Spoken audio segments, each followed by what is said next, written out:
Bago ko simulan ang kwentong ito, gusto kong may isipin ka. Isang binata, malayo sa kabuluhan ng lungsod, ang nagpasyang pumunta sa isang liblib na lugar, kung saan walang malalakas na busina ng sasakyan, walang matingkad na neon lights, tanging huni ng mga insekto, gintong palayan, at isang mapayapang lugar na hindi mo gustong matutunan noon. Simple, mapayapang buhay sa isang malayong lugar na tinatawag na Bohol. Pero alam mo, minsan ang mga pinakasimpleng desisyon ay dinadala tayo sa mga lugar hindi natin inaasahan. Ang Bohol, isang mapayapang lalawigan sa puso ng Pilipinas, ay tila ang perpektong lugar para hanapin ni Juanito. Ngunit sa kapayapaang iyon, may isang sikretong walang nangahas na aminin, walang nangahas na tingnan. Isang sikreto na kapag natapakan na ni Juanito, hindi na siya makakabalik pa sa lugar na iyon. Narrator. Tulad ng isang panaginip, malapit nang sumakay si Juanito sa barko patungong Bohol. Kaunti lang ang kanyang mga bagahe, tanging ang mga inaasahan sa isang tahimik na buhay at mga bagong karanasan. Ang kanyang ina, bagaman nag-aalala, ay hindi napigilan ang determinasyon ng kanyang anak. Kailangan mong mag-ingat, babala niya, ang kanyang mga mata ay puno ng pag-aalala. Ngunit si Juanito, sa lahat ng kanyang determinasyon at pagnanais na galugarin, ay ngumiti lang at sinabi ng isang may sapat na gulang. Aalis ang tren, tumatawid sa maaliwalas na kalangitan ng Maynila, bitbit ang mga pangarap ng isang binata. Ngunit sino nga ba ang mag-aakalang ang makakaharap niya sa Bohol ay hindi lamang palayan, hindi lamang simpleng bahay, kundi isa pang mundo, isang mundo kung saan umiiral pa rin ang mga madilim na nilalang, kung saan ang lahat ng nalalaman mo tungkol sa mapayapang buhay ay hahamon hanggang wakas. Hindi nagtagal pagkarating ni Juanito sa Bohol, napagtanto ni Juanito na ang kahanga-hangang tanawin na inaakala niyang magdadala sa kanya ng kapayapaan ay nagparamdam sa kanya ng higit na kakaiba kaysa dati. Ang sariwang hangin, ang mga malalagong puno, ang malinaw na mga batis, lahat ay napakaganda na hindi maipaliwanag ng mga tao kung bakit napakaliwang ng lugar na ito, napakakaunting kilala. Tila may kakaiba sa hangin dito. At higit pa doon, sa kapayapaang iyon, nagsimula siyang makaramdam ng isang bagay na hindi tama. Ngunit hindi alam ni Juanito na ito ang lugar kung saan inakala niyang makakatagpo siya ng kapayapaan. Ngunit ito ang lugar kung saan siya sasabak sa isang madilim na paglalakbay, kung saan haharapin niya ang mga sinaunang lihim, hindi kapanipaniwalang mga nilalang. At magsisimula ang lahat sa isang maliit na nayon, sa isang malayong bayan, kung saan walang sinumang maglalakas loob na magsabi ng totoo. At pagkatapos, sa unang araw na tumuntong siya sa palengke sa nayon ng Bohol, nagsimulang magbago ang lahat kung saan si Juanito, na walang alam sa mga misteryo, ay makakatagpo ng mga taong hinding-hindi niya makakalimutan.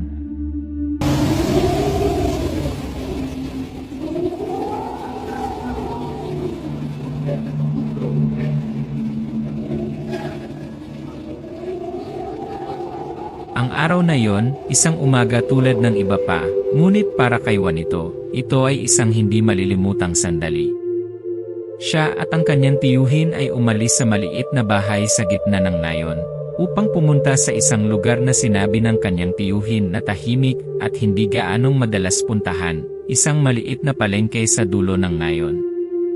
Ito ay isang lugar na hindi kailanman pinag-uusapan ng sinuman, isang lugar na hindi kailanman inakala ni Juanito na magpapabago sa kanyang buhay, magpakailanman. Ang mga pangyayaring hindi kailanman magbubukas ng kakaibang mga kaganapan na magbubukas ng mga kakaibang pangyayari sa buhay ni Juanito.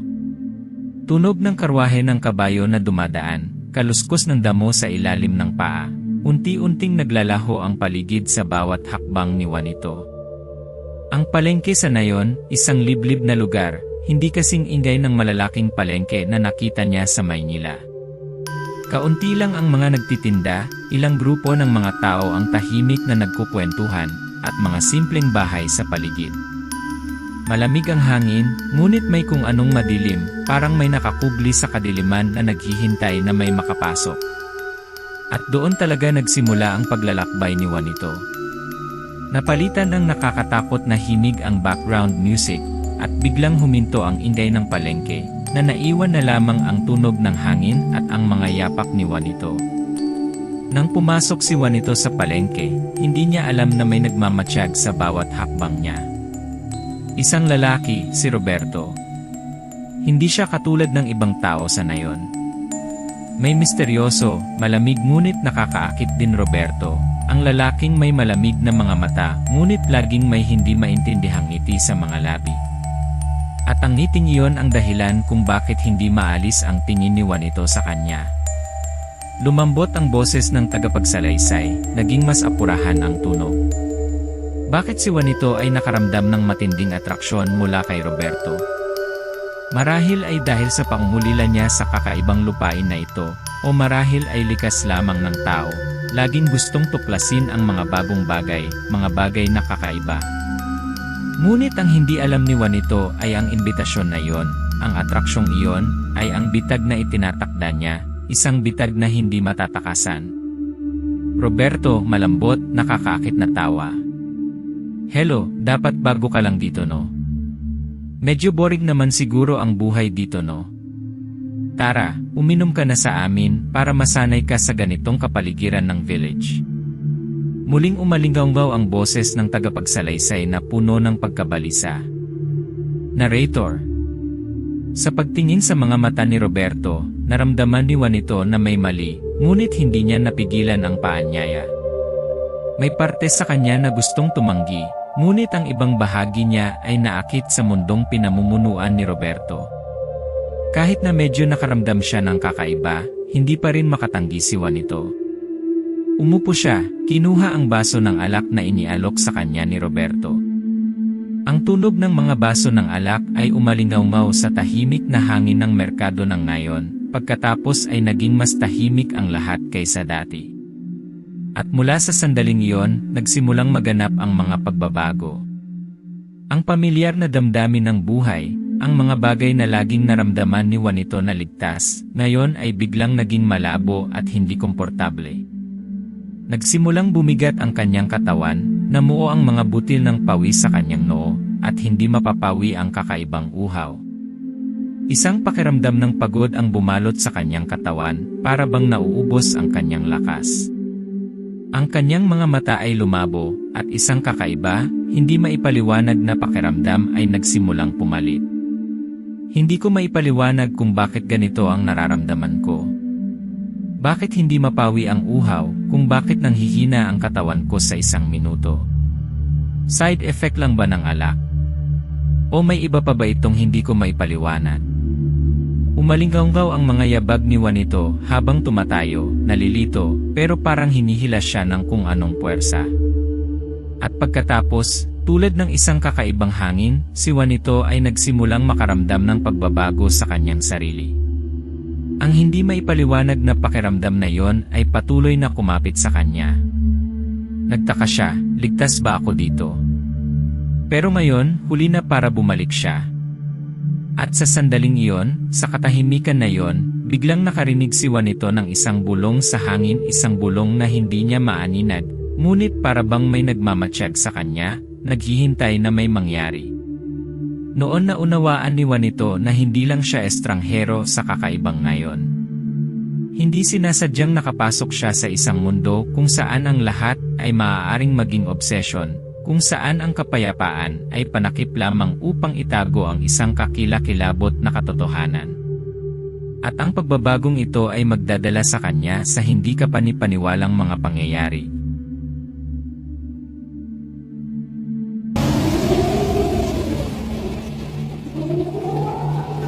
Kailanman sa buhay niya ay hindi naramdaman ni Juanito ang kakaibang katawan niya.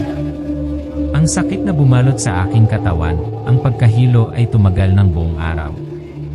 Bawat kasukasuan, bawat kalamnan ay parang pinupunit ng kung sino, at ang kakaiba, hindi niya mapigilan ang sarili. Parang hindi na sa kanya ang mga kinikilos niya. Ang kanyang katawan ay nagsimulang gumawa ng mga bagay na hindi niya maipaliwanag. Umalinggaw ang humihingal at sumuray-suray na yabag ni Juanito. Ang ingay sa background ay mas nakakatakot, puno ng tensyon. Narrator. Ngunit ang nakakatakot ay hindi lang ang sakit o pagbabago sa kanyang katawan. Iyon ay ang pakiramdam na may nagmamay-ari sa kanya. May kung anong puwersa ang nakakubli sa dilim at hindi ito kayang labanan ni Juanito. Pakiramdam niya ay may masamang nangyayari sa kanya, bagay na kahit siya ay hindi maipaliwanag. Araw-araw ay lalong lumilitaw ang mga kakaibang pagpapakita sa katawan ni Juanito. Nagsimula siyang kumbulsyon, namumugto ang mga mata, at minsan ay parang nakakakita siya ng mga bagay na hindi nakikita ng iba. Lalong lumaki ang kadiliman sa kanyang puso, at siya mismo ay hindi makatakas mula rito. Nagsimulang mag-alala ang kanyang pamilya, ang kanyang pinakamalapit na kamag-anak. Wala silang nakitang pagbabago sa kanyang gagawin, ngunit wala silang nakitang pagbabago sa kanyang gagawin. Sa wakas, nang hindi na sila makatiis, nagpasya ang pamilya ni Juanito na dalhin siya sa isang albularyo, isang sikat na albularyo sa lugar. Umaasa ang pamilya na makakagawa siya ng paraan para matulungan siyang maalis ang kakaibang pag-aari na ito. Ngunit ang hindi nila alam ay hindi lang malulutas ng albularyo ang kanilang mga problema sa kalusugan, ngunit magbubunyag din siya ng isang lihim na makakapagpabago ng kanilang buhay. Si albularyo, ang may kakayahang magpagaling at mag-solve ng supernatural phenomena sa nayon, ay nagsimulang magsagawa ng mga pagsubok kay Juanito. Sinuri at sinusubaybayan niya ang kanyang katawan, at ilang sandali pa, nanlamig ang mga mata ng albularyo na nagpapakita ng pag-aalala. Tumingin siya ng diretsyo kay Juanito at saka dahan-dahang nagsalita. Malalim at seryoso ang boses ng albularyo. I was possessed ng isang aswang. Aswang. Isang pangalan na hindi pa naririnig ni Juanito noon, ngunit nagdulot ito ng lamig sa kanyang gulugod.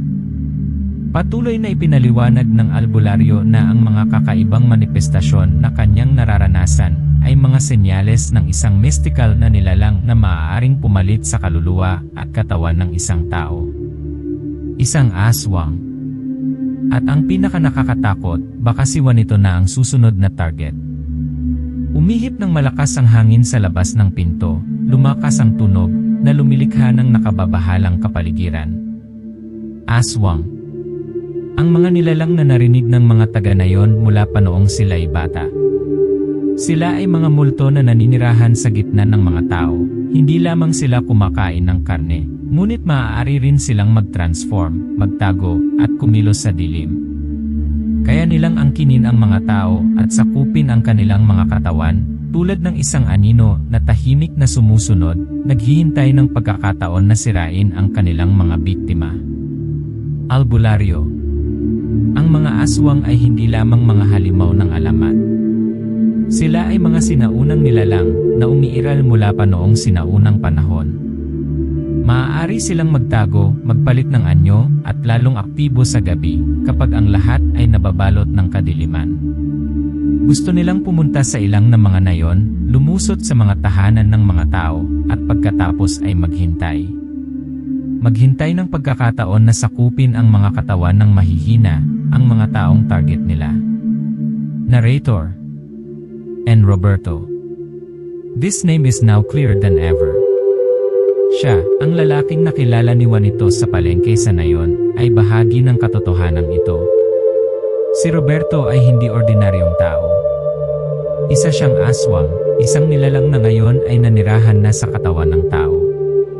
Ang mga pagpapakita ni Juanito, ang mga pagbabago sa kanyang katawan, lahat ay nagmula sa pakikipag-ugnayan niya sa kanya. At ngayon, si Juanito ay hindi lamang nakaharap sa isang kakaibang sakit, kundi isang kakaibang sakit na naghihintay sa kanya. Nagsimula ang labanan. Inihanda ni albularyo ang mga gamit at nagsimulang isagawa ang ritual ng pagsagip.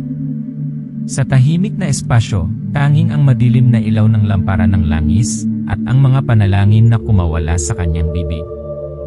Ang bawat salita, bawat inkantasyon ay umaalingaw-ngaw, tulad ng isang tawag ng tulong mula sa mga puwersang hindi nakikita. Narrator.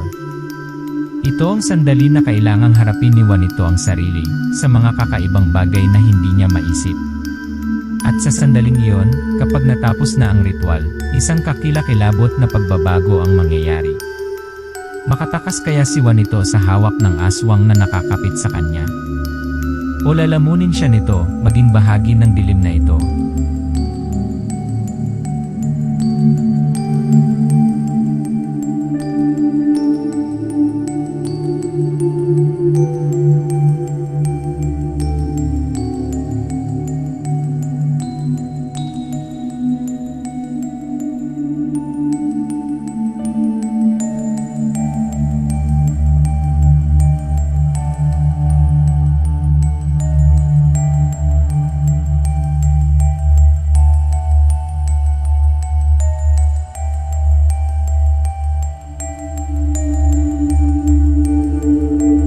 Sa wakas, pagkatapos ng ilang buwan na pakikibaka sa kadiliman sa loob ng kanyang sariling katawan, nakalaya si Juanito.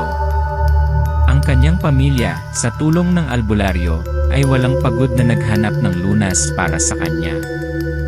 Ang mga ritual, panalangin, at sinaunang mahika ang naglabas sa kanya mula sa mga kamay ng aswang, ang halimaw na sumakop sa kanyang katawan, na nagpalaya sa kanya mula sa sakit at dilim na hindi niya matakasan.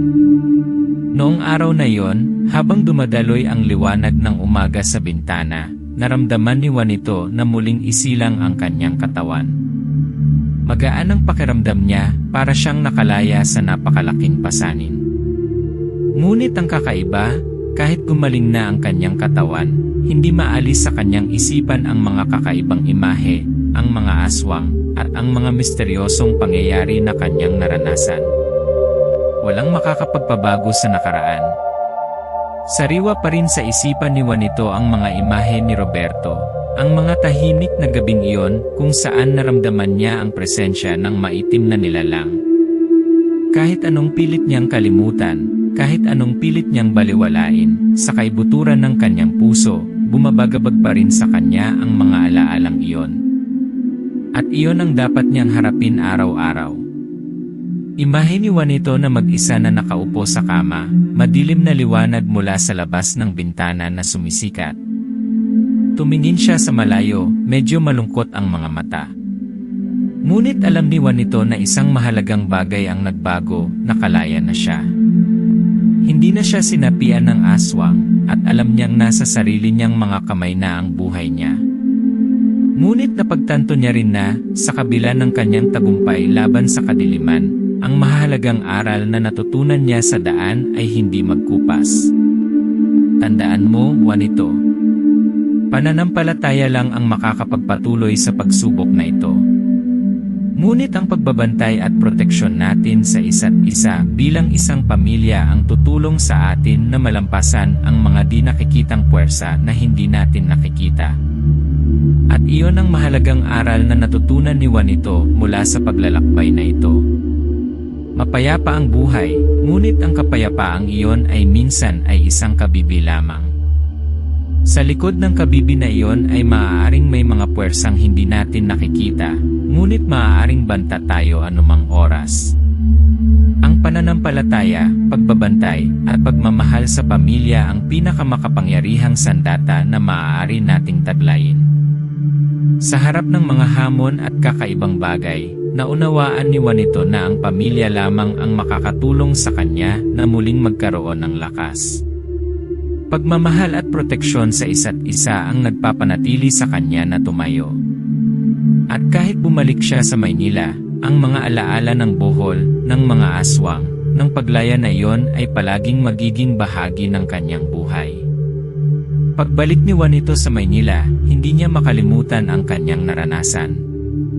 Ang mga alaalang iyon ay susunod sa kanya habang buhay, palaging nasa isip niya, ngunit alam niyang hindi na siya ang mahina sa dilim. Bumalik na siya, mas malakas, na may bagong pananaw sa buhay. At naunawaan niya na, sa mundong ito, hindi natin laging nakikita ang lahat. Pero ang mahalaga, dapat tayong maging vigilant at laging protektahan ang isa't isa. Ang kwentong ito ay hindi lang tungkol kay Juanito. Tungkol ito sa ating lahat. Kapag nahaharap sa mga kakaibang bagay, mga puwersa na hindi natin maipaliwanag, kailangan nating panatilihin ang pananampalataya. Ang pananatiling mapagmatsyag, pagprotekta sa ating mga mahal sa buhay, iyon lang ang paraan upang malampasan natin ang lahat ng paghihirap. Iyan ang aral na natutunan ni Juanito, at ito rin ay isang aral para sa bawat isa sa atin.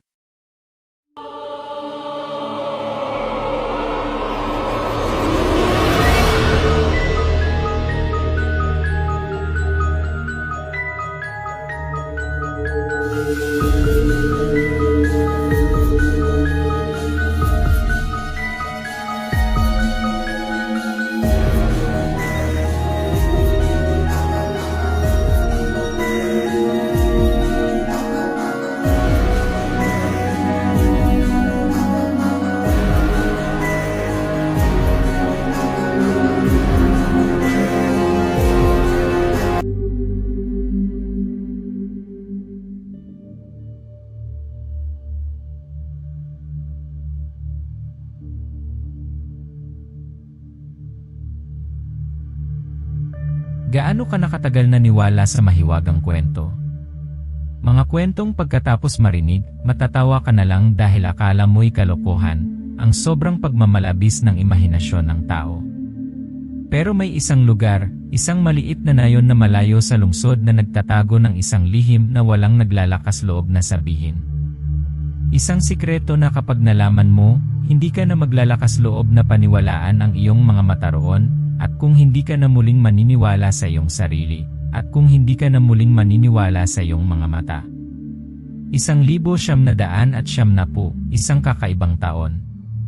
Isang binata na nagngangalang Juanito, 48 taong gulang, ang nagpasya na lisanin ang pagmamadali at pagmamadali ng Maynila upang hanapin ang kapayapaan ng isang tahimik na kanayunan kung saan sinasabi pa rin ng mga tao na wala nang dapat ikabahala. Kasabay ng pananabik sa unang paglalakbay sa Bohol, hindi alam ni Juanito na ang paglalakbay ay isang paghaharap sa isang puwersa na kahit siya ay hindi maisip. Narrator. Ang barko ay umalis sa daungan, tumawid sa malawak na bughaw na kalangitan, at si Juanito, kasama ang kanyang mga inaasahan sa isang mapayapang bakasyon, ay hindi inaasahan na magsisimula sa isang paglalakbay na puno ng mga misteryo. Hindi niya alam na, sa gitna ng napakagandang tanawin ng Bohol, isang kadiliman ang nagkukubli. Isang kadiliman, hindi sa mga tao, ngunit sa mga nilalang na may sinaunang pagkapuot.